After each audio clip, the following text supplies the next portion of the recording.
Good afternoon everyone. Nandito ko ngayon guys sa Bulacan. Hindi ko lang alam guys kung saan to sa Bulacan. So ayan, papakita ko lamang po itong aking paligid. So ayan guys. Grabe pala yan to guys. Hanggang doon sa dulo. Ayan. Makikita nyo naman green na green. So ayan. Iikot ko kayo guys dito kasi minsan lamang ako makapasyal dito guys. For the second time ako makapasyal dito pero hindi sa lugar nito. Pero Bulacan din. Nakikita niyo yung mangga na yan. Napakaraming bunga guys. Ayan, guys. Ikot-ikot tayo ng konti. Ikot-ikot tayo ng konti. Ayan. So dito naman tayo. Okay, samahan nyo muna ako guys at magpasyal-pasyal muna tayo habang hindi pa gumagabi. Pero malapit na maggabi. Magsi 6 o'clock na ng gabi.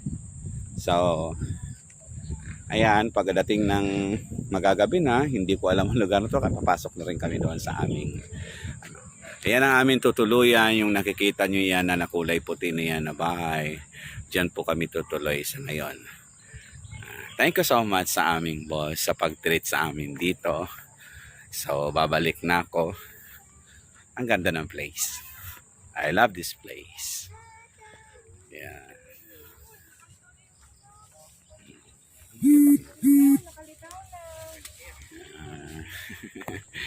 Thank you so much. Ayan.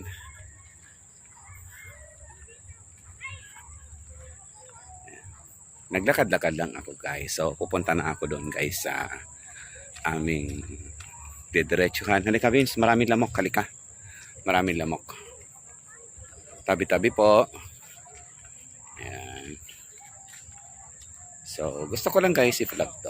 Kaya, ako nag-video kahit konting oras lang. So, ayan.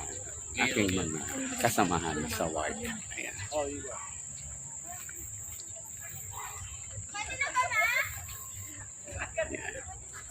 So, dito kami ngayon. Dito kami sa place na to. Ayan. Dito kami ngayon guys. Ayan. Bonding moment ng aming dating boss. At kami nilibre. Trinit kami sa ngayon. Medyo pagod pero nag-i-enjoy din naman kami pag ganito ang aming boss na hindi kami nalilimutan after yearly naman kami nagaganto. Pero 6 years ago na hindi na po kami magkasama dahil nalipat na po siya ng ibang lugar. So, thank you so much everyone. Bye-bye.